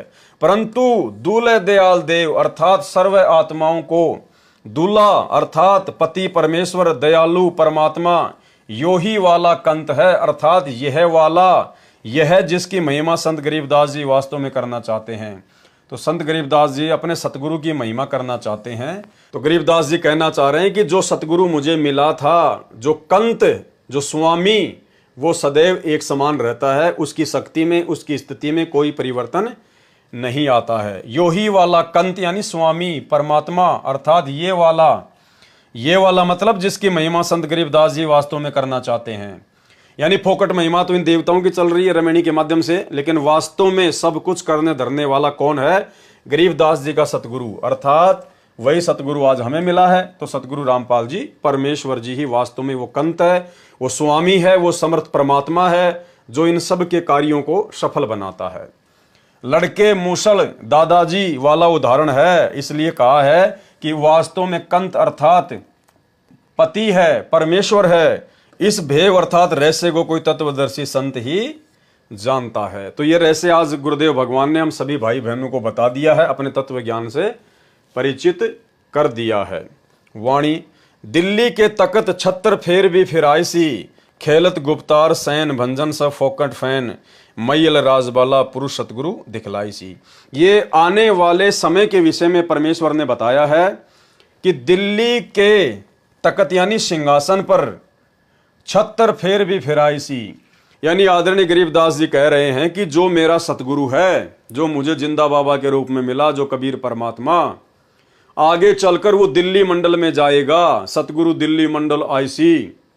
और उस समय जब उनका वो समय आएगा जो निर्धारित समय उन्होंने रखा हुआ है, कहते हैं उस समय वो दिल्ली के सिंहासन पर, दिल्ली की गद्दी पर वो बैठेगा और उसके सिर पर जैसे पहले राजा महाराजाओं की तरह वो छत्र फिरा करते थे, ऊपर चांदनी रहा करती थी, पीछे सेवक रहा करते थे। जैसे हम लोग देखा करते थे राजा महाराजाओं के पीछे हवा करते रहते थे, ऊपर एक गोल गोल गोल गोल सा वो छत्र होता था, सिर पर मुकुट होता था। तो कहते हैं आने वाले समय में, यानी वर्तमान समय के लिए कह रहे हैं, जो अभी बहुत नजदीक है, 2028 के बाद तुरंत वो समय शुरू हो रहा है। कहते हैं उस समय वो सतगुरु, कौन सतगुरु? सतगुरु रामपाल जी परमेश्वर जी, जिनके हाथ में पूरे विश्व की बागडोर होगी। भारत सभी देशों का अग्रणी होगा, सभी देशों का मुखिया होगा, भारत देश जगत गुरु बनेगा, विश्व गुरु बनेगा सतगुरु रामपाल जी परमेश्वर जी के सानिध्य में। तो कहते हैं उस समय वो सतगुरु दिल्ली के सिंहासन पर बैठेगा और पुराने राजा महाराजाओं की तरह उनके शीश पर मुकुट होगा, छत्र फिरेगा। दिल्ली के तकत छत्र फेर भी फिराइसी, खेलत गुप्तार सैन भंजन स फोकट फैन। कह रहे हैं ये बातें सारी आपको संकेत में समझाई जा रही हैं, यानी समझने वाले समझ गए कि वो सतगुरु कौन है और क्या होगा। मैयल राजबाला पुरुष सतगुरु दिखलाई सी। मैयल राजबाला का मतलब है जो व्यक्ति, जो भगत राजकाज करने में जो परफेक्ट होगा, जो निपुण होगा, पुरुष सतगुरु दिखलाई सी, उसको वो सतगुरु दिल्ली का राजा बनाएगा। वो सतगुरु डिसाइड करेगा कि कौन व्यक्ति दिल्ली का राजा बनने के योग्य है, जो राजकाज में निपुण होगा उसको सतगुरु दिखाएगा। उसका जो तिलक है वो सतगुरु करेगा कि भैया ये बनेगा दिल्ली का राजा, ये करेगा दिल्ली का राज। सतगुरु यहां पर राज करने नहीं आता है। सतगुरु कौन? कबीर परमात्मा। जितनी भी आत्माओं को परमात्मा सतलोक में लेकर गए, जो आत्मा यहां के सुख को बड़ा फाइनल मान रही थी, और जब उन्होंने सतलोक में ठाट बाट देखे, वहां के विलास देखे, और जब नीचे देखा तो गंदगी का ढेर नजर आया, 21 ब्रह्मांड, यहाँ के सुरग महासुरग। और परमात्मा जब उनको कहने लगे कि भाई अब आप जाओ, अपने भाई बहनों को समझाओ और भक्ति करके वापस आओ, तो धर्मदास जी ने क्या कहा? उनकी बिल्कुल भी इच्छा नहीं बनी यहाँ नीचे आने की, जबकि धर्मदास जी तो उस समय सबसे बड़े सेठ थे। गुरुदेव भगवान ने बताया कि बांधवगढ़ के राजा महाराजाओं पर जब कोई आपत्ति आ जाती थी, कोई अकाल वगैरह पड़ जाता था, तो धर्मदास जी के पूर्वजों से आर्थिक सहायता लिया करते थे, इतने धनी थे। 17 अरब की संपत्ति बताई परमात्मा ने धर्मदास जी की, 17 अरब, यानी आज के अनिल अंबानी तो उनके नौकर के जैसे हैं। उस समय की 17 अरब 600 साल पहले की। आज यानी मुकेश अंबानी, अनिल अंबानी की संपत्ति तो बिल्कुल 5% भी नहीं है। और उस धर्मदास ने जो यहां एक राजा के जैसा जीवन जी रहा था, सेठ था, और जब उसने ऊपर से नीचे देखा, वहां का ठाट बाट देखा सतलोक का, तो कहने लगा मोहे राख लियो महाराज हमसे बिगड़ी है, कि ये परमात्मा अब मुझे वहां ना भेजो, मोहे ना भेजो भगवान हमसे बिगड़ी है। तो ऐसे सर्व सुख संपन्न सतलोक का राजा सतगुरु रामपाल जी भगवान, ये कबीर परमात्मा दिल्ली का राज करेगा क्या? हिंदुस्तान का राज करेगा क्या? ये गंदी दुनिया का राज करेगा क्या? जिस परमेश्वर का राज्य अटल है, अचल है, स्थायी है, सर्व सुख है, जो सृष्टि में है ही नहीं कहीं और नीचे के लोकों में, तो वो परमात्मा क्या इस गंदगी के ढेर का राज करेगा क्या? इस गंदे लोक में राज करने आता है क्या? लेकिन वो राज परमात्मा देगा किसको? अपने भगत को देगा। अब भाई और बहनों, भगत तो आप और हम भी हैं, भगत तो सतलोक आश्रम मैनेजमेंट हरियाणा वाले भी हैं, लेकिन यह भी बहुत बड़ी परीक्षा होगी उस समय। यदि किसी भी आत्मा के अंदर वो दिल्ली का राज्य प्राप्त करने की जरा भी लालसा होगी, वो व्यक्ति इसी गंदे लोक में दोबारा से मनुष्य जन्म प्राप्त करेगा। यानी जब परमात्मा राज्य का वितरण करेंगे तो परमेश्वर तो देखो परीक्षा लेंगे मालिक, इतना ज्ञान देने के बाद कि अभी भी इनके मन में इस गंदे लोक के ही राज करने की लालसा है क्या? इतना ज्ञान समझाने के बाद भी क्या इन लोगों की यहीं पे राज करने की रुचि बनी हुई है क्या? तो वो भी परीक्षा होगी। भाई और बहनों, सतगुरु की मौज, वो जिसका हाथ पकड़ के आगे कर दे वो तो फिर बात अलग है, वो तो फिर उनकी आज्ञा का पालन करना ही पड़ेगा। लेकिन अपने दिल में बिल्कुल 1% भी ये नहीं होना चाहिए कि परमात्मा ये मौका मुझे दे दे। जैसे मान लीजिए परमात्मा ने 20 भक्तों को बुला लिया कि आओ बच्चों, ये जो यहाँ का जो राज्य है इसका जो है वो किया जाएगा वितरण। अब वो जो 20 भगत हैं, अगर सच्चा भगत होगा तो आंखों में आंसू आ जाएंगे कि परमात्मा मन ही मन में अरदास करेगा कि हे भगवान, हे परमात्मा, इस दास को आप जी ये सेवा ना बख्श देना। हे परमात्मा, ये गंदा राज, परमात्मा आप इससे दास को दूर रखो मेरे मालिक, मुझे तो भक्ति करनी है परमात्मा, सब कुछ समझ में आ गया। ये परमात्मा मेरे को वैसे ही ये काल भक्ति का समय नहीं दे रहा, छोटे से परिवार को संभालने में टाइम नहीं मिल रहा, दिल्ली का राजा बन गया, कहीं और का राजा बन गया, तो भगवान भक्ति क्या खाक करूंगा मैं? दुनिया भर की तो टेंशन लगी रहेगी।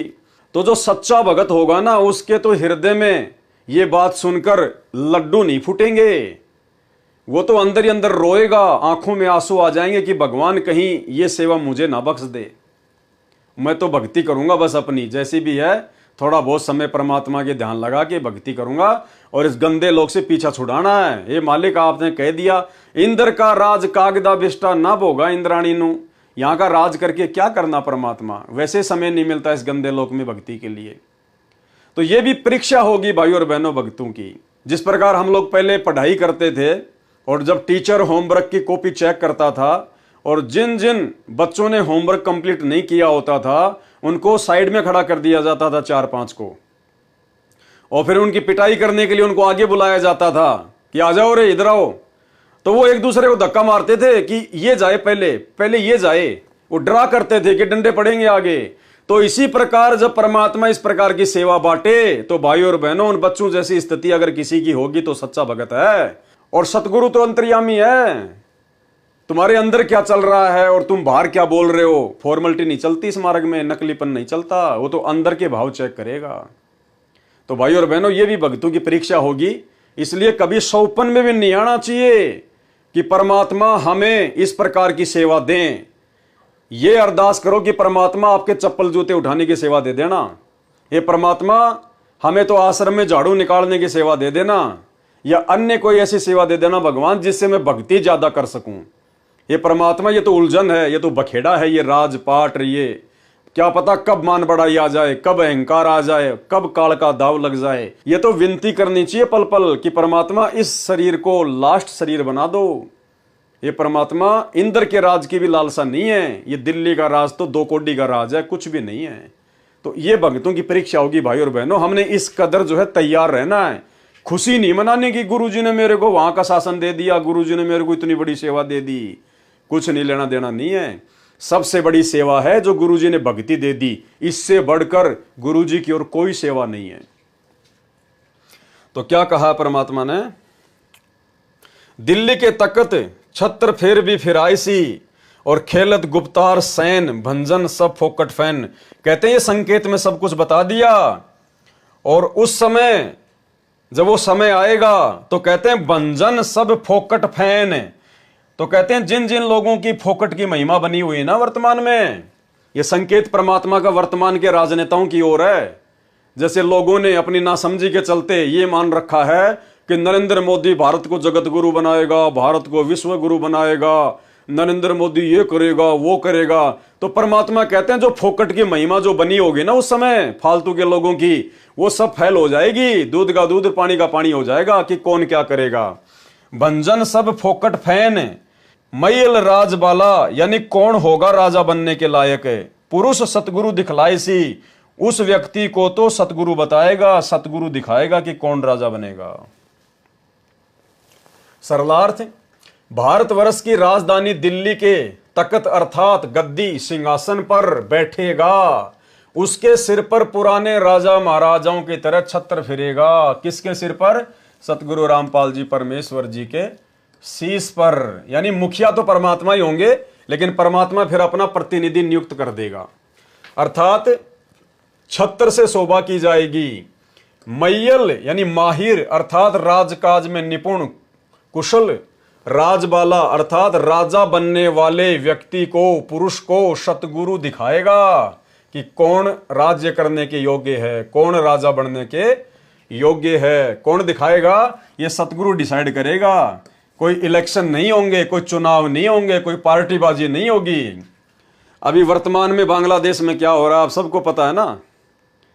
वहां की प्रधानमंत्री बांग्लादेश छोड़ के भारत आ गई, दर दर की ठोकर खा रही है। मात्र उसको 45 मिनट का टारगेट दिया गया वहां की आर्मी के द्वारा कि 45 मिनट है आपके पास में, देश छोड़ के जाना चाहती हो या फिर इन लोगों के हाथों में मरना चाहती हो। अब देखो भाई और बहनों, ये है इस काल का षड्यंत्र। अब वो प्रधानमंत्री एक देश की कोई छोटी शक्ति नहीं होती है, सेना जिसके अधीन, पुलिस प्रशासन जिसके अधीन है, पूरी जनता की राजा प्रधानमंत्री। और भाई और बहनों, जैसे उसके पुण्य समाप्त हुए, देख लो क्या हाल हो गया, दर दर की ठोकर खाती फिर रही है, देश छोड़ के भागना पड़ गया। यह है इन देवी देवताओं के द्वारा दिया गया राज, यह है इन देवी देवताओं की भक्ति का प्रतिफल। ना जाने उसने कितने मस्जिद बनवाई होंगी, कितने उसने मंदिर बनवाए होंगे, कितने उसने भंडारे कराए होंगे, कितने उसने दान पुण्य भी किए होंगे, क्या एक भी काम आया उसके? और राज्य छिन गया उसके हाथ से। वो सारी मौज मस्ती प्रधानमंत्री की कितनों ऐसा आराम होती है, कितनी इज्जत होती है। और अब यूट्यूब पर 10 वीडियो देख रहा था कि बांग्लादेश छोड़ के सीधी भारत आ गई वो, और वहां पर उसके पास में खुद के कपड़े खरीदने के पैसे भी नहीं थे उसके पास में। ये हाल है भाई और बहनों। क्या राज करेंगे यहां का, क्या राज करें यहां का? ये हाल है राजाओं का। ये तो वर्तमान में दुर्गति, और मरने के बाद में एक हरि की भक्ति बिन राजा गधा होए, और माटी लदे कुमार की घास न डाले कोई। और हमारे गुरुदेव भगवान ने, सतगुरु रामपाल जी परमेश्वर जी ने सन 1392 में तैमूर लंग को 7 पीढ़ी का राज दिया, 7 पीढ़ी का। 400 साढ़े 400 साल तक कोई हिला भी नहीं पाया, माई का लाल है। तो सतगुरु जो देता है वो अटल होता है, सदा के लिए होता है, जब तक उसकी सीमा परमात्मा निर्धारित कर देते हैं। तो भाई और बहनों, ये बांग्लादेश का जो एग्जाम्पल है, ये आप और हमारे लिए बहुत बड़ी शिक्षा है। देखो वो कितने ऐशो आराम करती थी, कितने उसके नौकर चाकर थे, कितना उसका मान सम्मान था, और 1 सेकंड में सब कुछ छिन गया। 1 सेकंड में, यानी आम व्यक्ति से भी नीचे की श्रेणी में आके खड़ी हो गई, आम व्यक्ति से भी नीचे की श्रेणी में। तो क्या ऐसे राज आप करना चाहोगे क्या, जिसका कोई भरोसा नहीं, कब हाथ से निकल जाए, कब हमारी दुर्गति हो जाए? तो भाई और बहनों, हमें तो सतगुरु ने सतलोक का राज करवाना है, अटल राज। कोई छीन नहीं सकता, कोई डर नहीं, कोई भय नहीं, वहां कोई आर्मी नहीं, वहां कोई पुलिस नहीं, कोई लफड़ा नहीं, कोई आंदोलन नहीं, जनता का कोई विद्रोह नहीं, कुछ नहीं। वो अटल राज परमात्मा हमें प्रदान करवाने के लिए, भक्ति देकर सतलोक ले जाने के लिए आए हैं। तो हमारी लगन तो वहां लगनी चाहिए। इस गंदे लोक में तो हमारी आंखों के सामने आए दिन ऐसे ऐसे एग्जाम्पल घटित हो रहे हैं। साल भर पहले अपने अफगानिस्तान में देखा, वहां का राष्ट्रपति हामिद देश छोड़ के भाग गया, ये बांग्लादेश वाली भाग गई। और आने वाले समय में यही होगा, हर देश में यही होगा, भारत में हर जगह यही होगा। ये राजनेता गद्दी छोड़ छोड़ भगेंगे, ऐसी परिस्थितियां उत्पन्न हो जाएंगी। तब दुनिया जानेगी इन सतगुरु को कि भगवान कौन है, परमात्मा कौन है। तब इस देश को बचाने के लिए इस सतगुरु के चरणों में पड़कर, विनती करके, कंधों पर बैठा कर लोग इस आर जेल से बाहर लेके आएंगे। तब दुनिया को पता चलेगा कि हाँ, परमात्मा कौन है, परमेश्वर कौन है, सर्वशक्तिमान शक्ति कौन है। जिस कल की भगवान के आए दिन वीडियो यूट्यूब पर डलते हैं, वो प्रकट हो चुका है, वो अपना कार्य कर रहा है, लेकिन जानता कोई नहीं। ये है वो कल की भगवान। कल की यानी कलयुग का भगवान। वो कल की अलग है, वो विष्णु का अवतार अलग है। कल की यानी कलयुग का भगवान, ये है वो परमात्मा। तो क्या कह रहे हैं परमात्मा? भारतवर्ष की राजधानी दिल्ली के तख्त अर्थात गद्दी सिंहासन पर बैठेगा। उसके सिर पर पुराने राजा महाराजाओं की तरह छत्र फिरेगा, अर्थात छत्र से शोभा की जाएगी। मैयल अर्थात माहिर अर्थात राजकाज में निपुण, राजबाला अर्थात राजा बनने वाले व्यक्ति को सतगुरु दिखाएगा। यह गुप्त खेल संकेत से कहा है। उस महापुरुष के प्रकट होने के पश्चात, उस सतगुरु के प्रकट होने के पश्चात, कौन से सतगुरु के प्रकट होने के पश्चात? जिसके विषय में गरीबदास जी कह रहे हैं सतगुरु दिल्ली मंडल आईसी, सतगुरु रामपाल जी परमेश्वर जी के प्रकट होने के पश्चात सब फोकट अर्थात व्यर्थ फैन अर्थात महिमा किसी अन्य की बताई है, वह भंजन यानी समाप्त हो जाएगी। ये आपके मोदी मादी, अमित शाह वगैरह, ये राजनीतिक पार्टी वाले नेता, इन सब की महिमा खाक में मिल जाएगी, समाप्त हो जाएगी। केवल यही परमात्मा एकमात्र रहेगा। वाणी आवेगा दक्खन से दीवाना, काबुल का काल किलकिलियम गल है तुर्काना। यह भविष्यवाणी है। ये क्या है? भविष्यवाणी बताई परमात्मा ने ये। और परमात्मा की भविष्यवाणी तो भाई और बहनों कभी फैल हो ही नहीं सकती। सात वचन पलटे नहीं, चाहे पलट जाए ब्रह्मांड। तो गरीबदास जी ने भविष्यवाणी बता दी तीसरे विश्व युद्ध की शुरुआत कहां से होगी और कैसे जितने भी मुस्लिम देश हैं वो आपस में लड़ झगड़ कर कट कट कर मरेंगे आने वाले समय में। ये अटल भविष्यवाणी है। ये किसी नास्त्र दमस की भविष्यवाणी नहीं है, बाबा वेंगा की भविष्यवाणी नहीं है जो फैल हो जाएगी। ये सर्व सृष्टि के रचनहार गरीबदास जी महाराज जी, जो कि स्वयं कबीर परमात्मा थे, या कह लीजिए स्वयं सतगुरु रामपाल जी भगवान जो 300 साल पहले गरीबदास जी के रूप में आए थे, ये उस पूर्ण परमेश्वर की भविष्यवाणी है, अल्लाह अकबर की भविष्यवाणी है। आवेगा दक्खन से दीवाना, काबुल का काल किलकिलियम गल है तुर्काना। यह भविष्यवाणी है। इसमें बताया है कि दक्खन अर्थात दक्षिण का दीवाना शब्द है। इसका संपर्क भारत देश के दक्षिण दिशा से नहीं है। यदि कोई अंदाजा आइडिया लगाए कि कोई भारत के दक्षिणी हिस्से गुजरात से नेता आएगा। अब देखिए भाई और बहनों, यहां पर सीधे तौर पर सतगुरु रामपाल जी परमेश्वर जी ने गुजरात शब्द लिखकर कि कोई भारत के दक्षिणी हिस्से गुजरात से नेता आएगा, क्योंकि मालिक ने 2013 में यह शरणार्थ किया, 14 में नरेंद्र मोदी भारत का पीएम बन गया था। तो परमेश्वर तो अंतर्यामी है, गुरुदेव भगवान, इनको तो सब कुछ पता था कि भाई कौन बनेगा, क्या होगा, वो कितने दिन रहेगा। तो गुरुदेव को पता था कि इस नरेंद्र मोदी की फोकट की महिमा बनेगी। लोग मतलब हिंदू राष्ट्र के नाम पर भारत को ये विश्व गुरु बनाएगा, ये करेगा, वो करेगा। तो परमात्मा ने कहा कि इसका मतलब ये मत निकाल लेना कि भारत देश के दक्षिणी हिस्से गुजरात से कोई नेता आएगा और वो नेता जो है वो काबुल में जाकर वहां पर जो है ऐसा ऐसा वो करेगा। क्या कह रहे हैं गुरुदेव? इसमें बताया है कि दक्षिण अर्थात दक्षिण का दीवाना शब्द है। आवेगा दक्षिण से दीवाना यानी दक्षिण का दीवाना। इसका संपर्क भारत देश के दक्षिणी दिशा से नहीं है। यदि कोई अंदाजा आइडिया लगाए कि कोई भारत के दक्षिणी हिस्से गुजरात से नेता आएगा, वह काबुल का नाश करेगा, यह उचित नहीं है, क्योंकि एक व्यक्ति काबुल देश में जाकर उसका नाश नहीं कर सकता। तो फिर क्या है इसका वास्तव में मतलब? इसका अर्थ यह है कि जैसे भारतवर्ष पूर्वी देशों में है, यानी जो विश्व का मानचित्र है उसमें हमारा भारत देश जो है वो पूर्वी दिशा में है। इसका अर्थ यह है कि जैसे भारत देश पूर्वी देशों में है तथा अमेरिका, इंग्लैंड आदि पश्चिमी देशों में है, इसी प्रकार कुछ उत्तरी देश हैं, कुछ दक्षिणी देश हैं। यहां पर दक्षिणी देश का वर्णन है, यानी जो देश विश्व के मानचित्र में दक्षिण दिशा में होगा, कि कोई दक्षिणी देश काबुल देश पर आक्रमण करेगा। यानी विश्व के मानचित्र में जितने भी देश दक्षिण दिशा में है उनमें से एक देश क्या करेगा?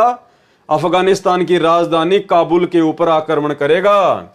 काबुल मुस्लिम देश है उसकी सहायता के लिए दूसरे मुस्लिम देश मिलकर उस दक्षिण वाले देश के साथ में युद्ध करेंगे। इस प्रकार गल है तुर्काना अर्थात तुर्कों अर्थात मुसलमान देश गलेगा अर्थात विनाश को प्राप्त हो जाएगा। काबुल का काल किल किलियम गल है तुर्काना। इस प्रकार से तीसरे विश्व युद्ध की शुरुआत होगी और इस प्रकार से सारे मुस्लिम देश आपस में लड़ झगड़ कर आपस में कट कट के मरेंगे। वाणी किल किलियम अवतार कला जीतन जंग झुंझुमला, ऐसा पुरुष आया कहता है गरीबदास, दिल्ली मंडल होय विलास नीकलंक राय। ये उसी भगवान विष्णु के 10वें अवतार नीकलंक के बारे में बताया गया है। कलयुग के अंत में नीकलंक अर्थात कल्कि नाम से 10वां अवतार आएगा। किल किलियम अवतार कला यानी विष्णु का अवतार आएगा। और जीतन जंग झुंझुमला, गुस्से में आकर जंग जीतेगा, लोगों को मारेगा काटेगा। वह संबल नगरी में विष्णुदत्त शर्मा के घर जन्म लेगा, दिल्ली का राजा बनेगा तथा कृतघ्नी व्यक्तियों को मारेगा। जिन व्यक्तियों की भक्ति में रुचि नहीं होगी उनको मारेगा, अच्छे नेक व्यक्तियों को नैतिकता सिखाएगा। यह ज्ञान संत गरीबदास जी ने बताया है। अब ये लास्ट की कुछ वाणियां हैं। असुर निकंदन रमैणी का सरलार संपूर्ण हुआ। रक्षा मंत्र का सरलार्थ है। रक्षा मंत्र सतगुरु शरण शरणाई, शरण गए कछु भय नहीं व्यापे, काल जाल भय मिट जाई। यानी सतगुरु की शरण में आने के बाद में कुछ भी भय नहीं रहता, कोई डर नहीं रहता। सतगुरु की शरण में आने के बाद सतगुरु अपने भगत को निर्भय बना देता है, क्योंकि भगत हर प्रकार की बुराइयां छोड़ देता है, विषय विकार छोड़ देता है, व्यर्थ में किसी के साथ में राग द्वेष ईर्ष्या लड़ाई झगड़ा सब छोड़ देता है। नेक नीति ईमानदारी से अपना काम करता है, किसी को ठगता नहीं, किसी को लूटता नहीं, चोरी नहीं करता, गंदी नजर नहीं रखता। और परमात्मा की भक्ति करेगा तो परमात्मा उसके साथ में रहेगा, तो फिर डर काहे का, भय काहे का। तो कहते हैं सतगुरु शरण शरणाई, सतगुरु की शरण में आने के बाद शरण गहे कछु भय नहीं व्यापे। शरण में आने के बाद में बिल्कुल भी भय नहीं होता भगत को। ना तो जन्म और मृत्यु का भय होता, ना इस काल का भय होता, ना काल की किसी भी शक्ति भैरव भूत बेताल आदि से वो डरता है। काल जाल भय मिट जाही, काल का सारा षड्यंत्र जो है फैल हो जाएगा, मिट जाएगा। रोग शोग छल छिद्र न व्यापे, यानी भगत को किसी भी प्रकार का कोई रोग यानी रोग कोई बीमारी, और शोग यानी दुख, और छल छिद्र न व्यापे। छल छिद्र यानी भगत के साथ में कोई धोखाधड़ी करेगा तो वो धोखाधड़ी करने वाला ही नीचे गिर जाएगा, भगत पे कोई असर नहीं होगा, भगत को कोई नुकसान नहीं पहुंचा पाएगा। रोग शोग छल छिद्र न व्यापे, सन्मुख ना ठहराई, सामने भी नहीं टिकेगा बिल्कुल भी कोई भी छल छिद्र वगैरह किसी का। और जहर अग्नि तन निकट न आवे, और यदि भगत को कोई जहर देकर मारना चाहे, यदि आग में डालकर मारना चाहे, यानी भगत के निकट भी ये अग्नि और जहर नहीं आएंगे। परमात्मा कहते हैं कहे कबीर शरण गए मेरी, हो रक्षा जल थल की। यानी भगत को ये जहर और अग्नि बिल्कुल भी नुकसान नहीं पहुंचा सकती। जैसे मीराबाई के ऊपर जहर का असर नहीं हुआ और जो भगत था प्रहलाद उसके ऊपर आग का कोई असर नहीं हुआ। दूरी जात रंगाई, दूर भाग जाएंगे सारे। वीर बेताल बाण ना लागे, वीर बेताल यानी जो काल की जो शक्तियां हैं, वीर और बेताल भैरव भूत, कहते हैं इनका किसी भी प्रकार का कोई भी बाण भगत के ऊपर नहीं लगेगा। जम के कोट ढहाई, काल का जो किला है वो ढह जाएगा। 98 पुण्य मूठ ना लागे, गुरुदेव ने बताया 98 प्रकार के जंतर मंत्र होते हैं, वशीकरण होते हैं, जो भक्तिहीन प्राणियों को दुखी करने के लिए उनका इस्तेमाल किया जाता है। जैसे किसी ने कोई मूठ छोड़ दी, कोई वशीकरण कर दिया, कोई जंत्र मंत्र कर दिया, कोई गाल गाल दी, तो ये 98 प्रकार के जंत्र मंत्र बताए जिससे उन लोगों को दुखी किया जाता है जो लोग सही भक्ति नहीं करते हैं। तो कहते हैं भगत के ऊपर उनका कोई असर नहीं होगा। 98 पुण्य मूठ ना लागे, उल्ट ताही दरखाई, जो इस प्रकार की गंदी हरकत भगत के साथ में करेगा, कहते हैं वापस उसी के ऊपर उनका असर हो जाएगा। बैर करे सोए दुख पावे, अगर हमारे भगत के साथ में कोई बैर करेगा, कोई राग द्वेष ईर्ष्या करेगा, तो कहते हैं वो दुखी होगा, परेशान होगा, और सुरती शब्द मिल जाई, और भगत की जो सुरती है वो नाम में शब्द में जो है वो लग जाएगी। भगत निरंतर भक्ति करके आगे बढ़ेगा। कहे कबीर हम जम दम पे लिया, कबीर परमात्मा कह रहे हैं कि हम जम दम पे लिया। जम यानी काल और दल यानी उसके 14 करोड़ यमदूत। कहते हमने सबको मार भगाया, पेल्या यानी मार भगाया। कहे कबीर हम जम दम पेल्या, सतगुरु लाख दुहाई। गरीबदास जी कह रहे हैं कि ये सतगुरु साक्षी है इस बात का, ये सच है। सरलार्थ, यह शब्द परमेश्वर कबीर जी का है। इसको असुर निकंदन रमैनी के साथ पढ़ते हैं। इसमें कहा है कि सतगुरु की शरण ग्रहण करने के पश्चात कुछ भी डर नहीं रहता। सतगुरु शरण शरण आई और शरण गए कछ भय नहीं व्यापे। यहां तक कि काल के जाल तथा काल के षड्यंत्र का भी भय नहीं रहता। काल जाल भय मिट जाही, रोग शोग छल छिद्र न व्यापे, सन्मुख न ठहराई। रोग तथा शोग दुख व कोई छल छिद्र अर्थात जंत्र मंत्र नहीं लगेगा, वह सन्मुख नहीं ठहरता। जहर अग्नि तन निकट न आवे, दूरी जात रंगाई। जहर तथा अग्नि भगत के शरीर के निकट नहीं आती, अपितु तुरंत दूर चली जाती है। यानी आप और हमारे ऊपर जब कोई ऐसी विशेष आपत्ति आनी होगी हमारे किसी पूर्व जन्म के संस्कार की या काल के द्वारा हमारे को भक्ति से डगमग करने के लिए, तो परमात्मा कहते हैं आप तो केवल अपनी मर्यादा में रह के भक्ति करो, बाकी काम परमात्मा का है। कुछ भी आपके निकट नहीं आने देगा परमात्मा। डरने और घबराने की जरूरत नहीं है।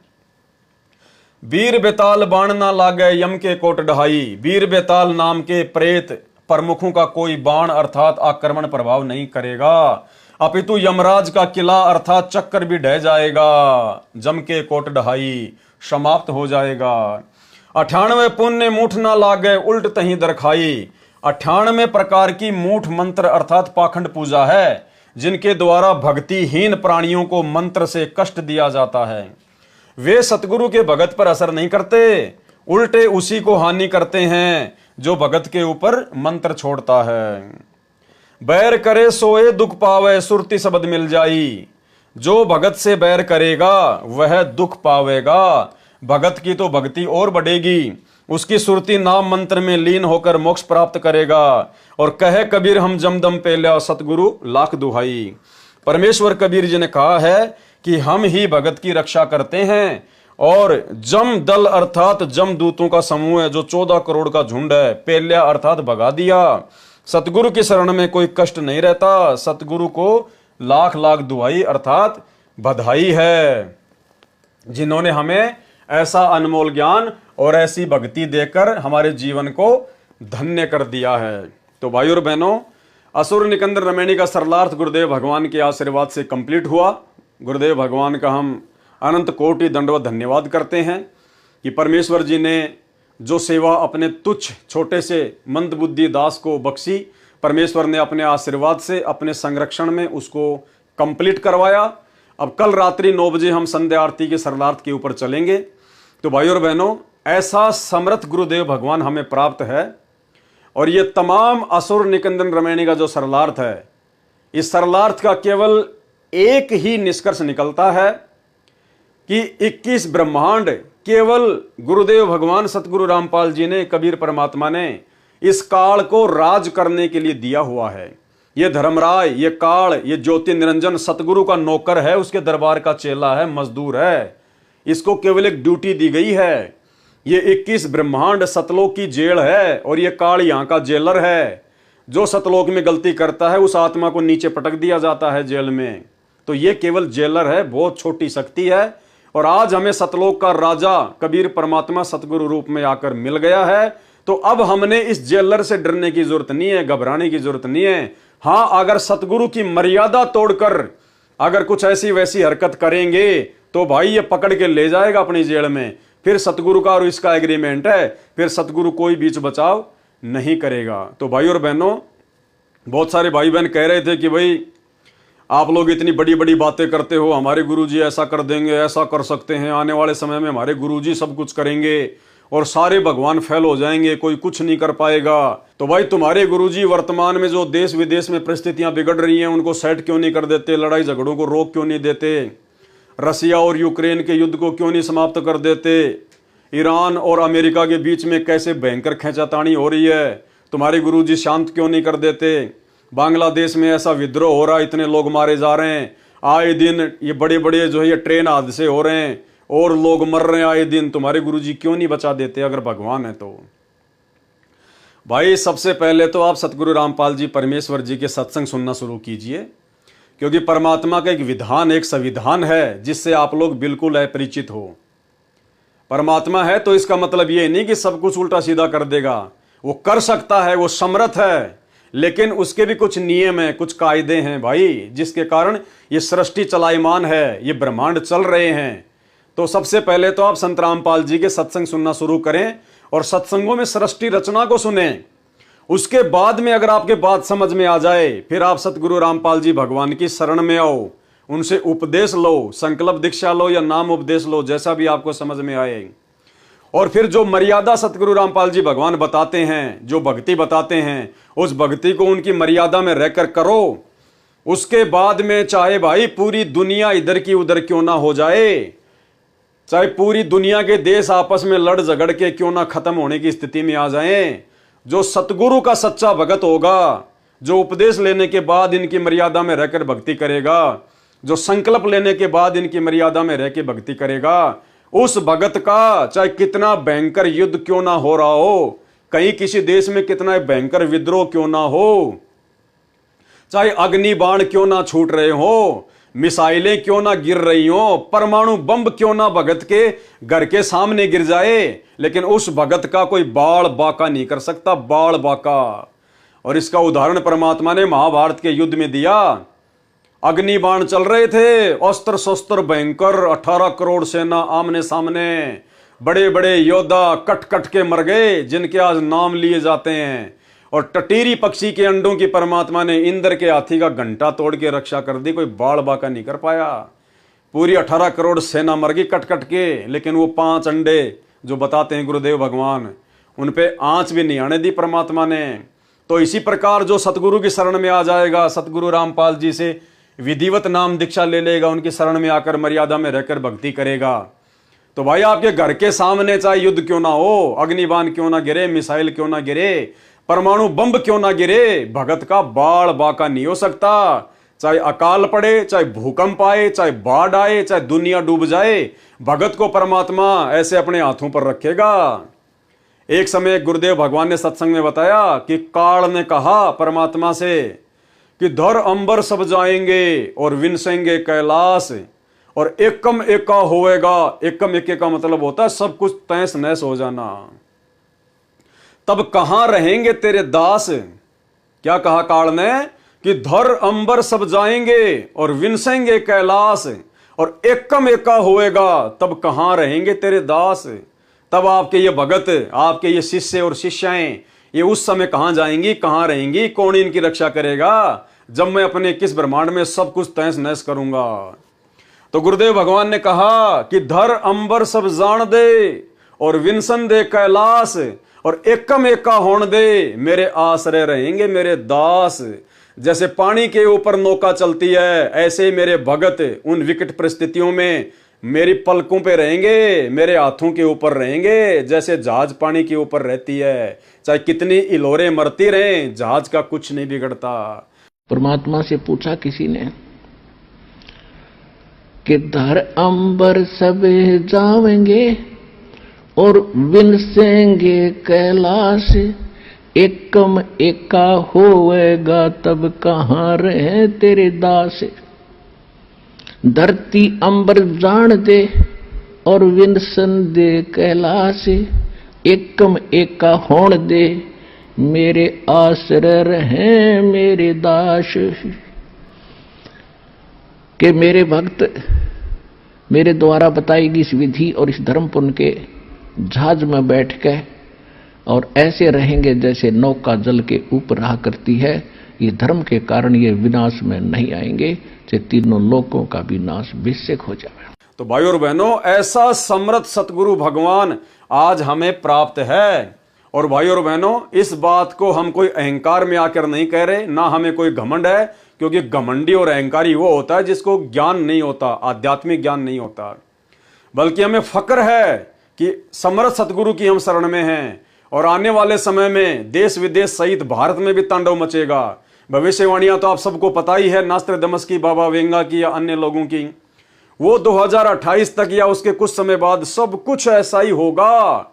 और उस समय ये दुनिया देखेगी कि वास्तव में संत रामपाल जी के भगत, जो संत रामपाल जी की मर्यादा में रह के भक्ति करता है, उनको तो आंच भी नहीं आई किसी भी प्रकार की। दुनिया भूख से मर रही है, लेकिन उनके भक्तों के घरों में रोजाना हलवा बन रहा है। दुनिया दौड़ रही है, चीख रही है, पुकार रही है, सामान छोड़ छोड़ के, मकान छोड़ छोड़ के भाग रही है, लेकिन संत रामपाल जी के भगत तो हाथ में माला लेके बैठ के अपना ध्यान लगा के अपनी भक्ति कर रहे हैं। इन लोगों को कोई डर ही नहीं है, कोई भय नहीं है। कौन से लोग से आए ये लोग, क्या खाते हैं ये लोग, क्या करते हैं? भैया कुछ भी खाते हैं, कुछ भी पीते हैं, लेकिन अपने भगवान की भक्ति करते हैं। समर्थ सतगुरु की शरण में हैं, जाके अर्ध रोम पर सकल पसारा, ऐसा पूर्ण ब्रह्म हमारा। जिस सतगुरु रामपाल जी परमेश्वर जी के शरीर के आधे बाल के बराबर भी ये तुम्हारी पृथ्वी, पाताल, स्वर्ग, 14 लोक, 7 खंड, 9 दीप, काल का लोक, पूरे 21 ब्रह्मांड, 7 संग ब्रह्मांड, पूरी सृष्टि भी नहीं है। इतना विस्तार है इस सतगुरु का। गभी ख्याल विशाल सतगुरु, अचल दिगंबर थीर है। और भक्ति हेत अन्य कायाधर आए, ये अवगत सत्य कबीर हैं। तो भाई हमें ना तो किसी प्रकार का भय है, क्योंकि परमेश्वर की भक्ति तो भगत को निर्भय बनाती है। और भाई डरेंगे वो, मरेंगे वो, इधर उधर भागने का प्रयास वो करेंगे, हार्ट अटैक उनके आएगा, हैं भीड़ में नीचे कुचल कुचल के वो मरेंगे, वो दबेंगे, वो दुखी, वो परेशान होंगे, जो इस सतगुरु की शरण में नहीं आएंगे। तो भाई विनती है, प्रार्थना है, दुनिया में चाहे कुछ भी हो और कुछ भी ना हो, ये दुनिया तो ऐसे मरती आई है, मरती रहेगी। अगर आपको अपनी सुरक्षा चाहिए, अपने परिवार की सुरक्षा चाहिए, तो संत रामपाल जी के शरण में आ जाओ। फिर चाहे बांग्लादेश हो, चाहे यूक्रेन हो, चाहे रसिया हो, चाहे ईरान हो, चाहे अमेरिका हो, चाहे काबुल हो, चाहे कुछ भी हो, आने वाले समय में जो होगा आप लोगों का बाढ़ बाका नहीं होगा, अगर विश्वास के साथ मर्यादा में रह के भक्ति करोगे तो भाई और बहनों, आज के वीडियो में केवल इतना ही। और गुरुदेव भगवान का बारंबार हम धन्यवाद करें कि परमेश्वर ने हमारे ऊपर, अरबों खरबों की जनसंख्या है इस दुनिया में, लेकिन आप और हमारे ऊपर गुरुदेव ने अपनी शरण में लेने की रजा तो बख्शी सो बख्शी।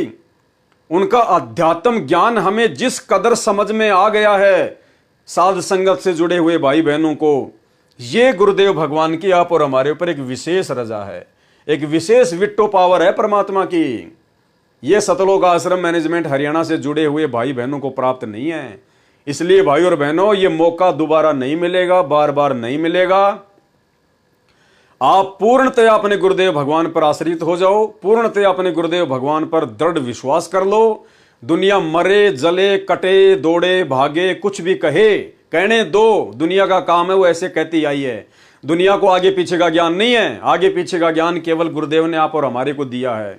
क्योंकि परमात्मा कहते हैं, अगम निगम को खोज ले, बुद्धि विवेक विचार, और उदय अस्त का राज मिले, तो बिन नाम बेगार। तो गुरुदेव भगवान ने सारी की सारी मेहर, सारी की सारी रजा आप और हम सत्सेवकों के ऊपर जबरदस्त तरीके से लुटा दी है भाई और बहनों। तो अब हमने भी गुरुदेव भगवान की इस रजा का भरपूर लाभ उठाना है। इस राम नाम की लूट को जितना लूट सकें उतना लूट लें, बाद में मौका नहीं मिलेगा। फाइनल स्टेज है, सारी प्रोसीजर पार करके आ चुके हैं हम। तो भाई और बहनों, अब आगे मौका नहीं मिलेगा अगर पैर फिसल गया तो आज के वीडियो में केवल इतना ही। गुरुदेव भगवान से आशीर्वाद प्राप्त करते हैं, आज्ञा लेते हैं। कल रात्रि 9 बजे संध्या आरती से हम शुरुआत करेंगे। बंदी छोड़ सतगुरु रामपाल जी भगवान की जय हो।